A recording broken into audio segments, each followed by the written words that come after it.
Salam saudara-saudaraku yang dikasihi Tuhan dimanapun saudara berada, kiranya damai sejahtera Allah beserta dengan hidup saudara semua. Sebelum kita mendengarkan firman-Nya, mari berdoa. Kepadamu Bapa yang baik, kami mengucap syukur untuk kasih setiamu dalam hidup kami. Kami mau mendengarkan firman-Mu. Roh Kudus-Mu menolong kami untuk memahaminya. Demi nama Yesus, amin. Firman Tuhan dari Galatia 5 ayat 13 sampai 16. Saudara-saudara, memang kamu telah dipanggil untuk merdeka, tetapi janganlah kamu mempergunakan kemerdekaan itu sebagai kesempatan untuk kehidupan dalam dosa, melainkan layanilah seorang akan yang lain oleh kasih. Sebab seluruh hukum Taurat tercakup dalam satu firman ini, yaitu kasihilah sesamamu manusia seperti dirimu sendiri. Tapi jikalau kamu saling menggigit dan saling menelan, awaslah supaya jangan kamu saling membinasakan. Maksudku ialah, hiduplah oleh roh, maka kamu tidak akan menuruti keinginan daging. Tema kita, kasih yang memerdekakanmu.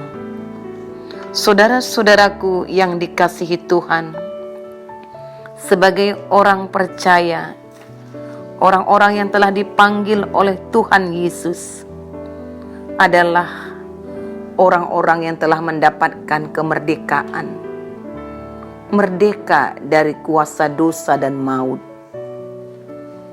Dari tema kita melihat bahwa kasih Tuhanlah yang memerdekakan kita. Kasih Tuhanlah yang memang nyata menyelamatkan kita hingga kita beroleh hidup bebas dari hukuman. Firman Tuhan kepada jemaat Galatia ini sebenarnya mempunyai latar belakang terjadinya masalah antara orang-orang Kristen yang berasal dari orang-orang Yahudi dan non-Yahudi yang menjadi jemaat di Galatia, yang sedang berselisih paham. Bagi orang-orang non-Yahudi, terutama orang Yunani, menerima Kristus merupakan suatu sukacita besar. Kristus bukan hanya menebus dosa dan memberikan jaminan hidup kekal, akan tetapi juga membebaskan mereka dari berbagai macam ritus keagamaan yang harus mereka lakukan sebelumnya. Akan tetapi respon berbeda justru diberikan oleh orang-orang Kristen dari keturunan Yahudi. Orang-orang Kristen keturunan Yahudi ini menuntut para orang-orang Kristen yang asal non-Yahudi untuk mendapatkan keselamatan itu harus dilengkapi dengan mengikuti sunat. Setiap orang laki-laki harus disunatkan. Inilah yang menjadi masalah kehidupan jemaat pada saat itu. Terjadinya kesalahpahaman di antara mereka. Oleh karena itu Rasul Paulus mengingatkan jemaat bahwa mereka diselamatkan, mereka mendapat kasih Tuhan, dimerdekakan hanya semata-mata oleh karena iman kepada Yesus dan hanya oleh kasih-Nya, anugerah-Nya, bukan dengan menjalankan hukum Taurat atau dengan menjalankan hal-hal yang lain agar mereka diselamatkan, tetapi hanya semata karena kasih Tuhan. Saudara-saudaraku, inilah yang diperkatakan oleh firman Tuhan kepada kita, bahwa kita diselamatkan menjadi orang merdeka, bebas dari segala kuasa dosa, hanya oleh kasih Tuhan semata-mata.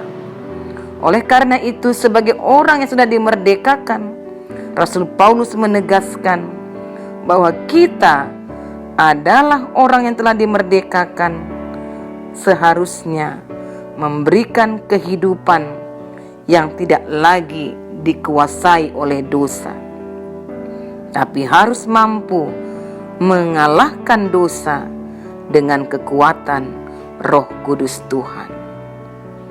Saudara-saudaraku, kehidupan orang-orang percayalah, orang-orang Kristen yang sudah dimerdekakan itu, dia hidup merdeka dari hukuman dan keterikatan dari dosa untuk hidup bagi Tuhan. Hidupnya sudah dibebaskan dari segala aturan-aturan yang membelenggu, tetapi hidup dalam kebebasan untuk melakukan kehendak Tuhan. Jadi bisa kita dapatkan apa yang menjadi perenungan kita. Orang Kristen telah dipanggil dalam kemerdekaan itu.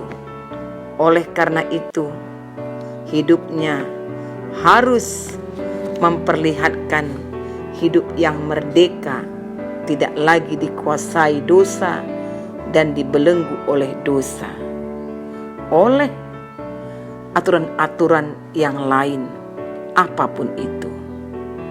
Orang yang telah merdeka, artinya kita diberi kesempatan untuk melayani Tuhan dan melayani sesama. Kita sebagai orang merdeka, artinya kita harus memperlihatkan kehidupan yang mengasihi hukum-hukum Tuhan, termasuk hukum Tauratnya, dan menjadikan hukum itu dan segala perintah-perintah Tuhan yang lainnya untuk kita lakukan sebagai orang yang mengasihi Tuhan, bukan dengan karena terpaksa, karena beban untuk melakukannya, karena takut dihukum, tetapi karena kita melakukannya, menjalankan segala yang Tuhan perintahkan, karena kita mengasihi Tuhan dan kita ingin menyukakan hati Tuhan dengan menjalankan segala yang Tuhan kehendaki. Itulah orang merdeka. Hubungan yang intim dengan Tuhan akan menggerakkan kita melakukan firman-Nya dalam hidup keseharian kita. Hubungan kita dengan Tuhan bukanlah hubungan yang kaku, hukum yang dalam ketakutan, tetapi kehidupan yang merdeka, yang bebas untuk melakukan apa yang Tuhan kehendaki dalam segala perjalanan kehidupan kita bersama Tuhan.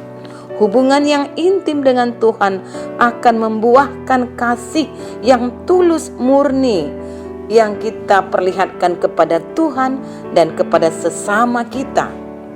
Kita harus melawan setiap keinginan daging, segala hawa nafsu kedagingan kita yang menguasai kita terus. Tetapi dengan pertolongan Tuhan dalam Roh Kudus-Nya akan memampukan kita memimpin hidup kita untuk dapat mengalahkan kuasa kedagingan sebagai orang merdeka. Paulus dalam suratnya ini mengingatkan bahwa kemerdekaan itu jangan disalahgunakan, menjadikan kemerdekaan itu untuk saling membinasakan, menyakiti, menyalahkan, menganggap diri kita lebih benar. Tetapi berilah kemerdekaan itu bisa memperlihatkan kasih kita yang murni, yang berasal dari iman kepada Yesus yang telah dulu mengasihi kita. Orang-orang yang belum diselamatkan sajalah yang masih mau berbuat dosa, karena memang mereka hidupnya dibelenggu oleh kuasa dosa. Namun anak-anak Tuhan yang hidupnya telah dimerdekakan oleh kasih Kristus dapat mempraktekkan keadilan, kebenaran, dan hidup dalam kekudusan, baik kepada Tuhan dan juga kepada sesamanya, sebagai pernyataan kasih kepada Kristus yang telah mengasihi kita. Dan oleh karena itu kita mengasihi Tuhan dengan mengasihi sesama kita, seperti kita mengasihi diri kita sendiri.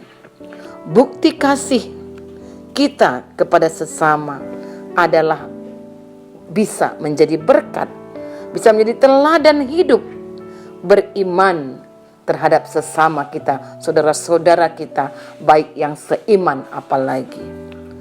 Hanya di dalam kasih karunialah kita dimampukan mengasihi dengan tulus. Oleh karena itu saudara-saudaraku, mari jadikan kehidupan yang telah dimerdekakan oleh Kristus ini sebagai kehidupan, sebagai gaya hidup model yang telah membudaya dalam hidup kita untuk bisa mengasihi Tuhan dengan mengasihi sesama. Melakukan apa yang baik kepada Tuhan dengan melakukan yang baik kepada sesama sebagai gaya hidup, sebagai budaya hidup kita dari hari ke hari. Inilah firman Tuhan. Mari berdoa. Terima kasih ya Bapa, kiranya firman-Mu menguatkan kami untuk melakukan hidup yang merdeka, untuk mengasihi Tuhan dan mengasihi sesama kami. Demi nama Yesus, amin. Shalom saudara-saudaraku, kiranya firman Tuhan menguatkan. Tuhan Yesus memberkati.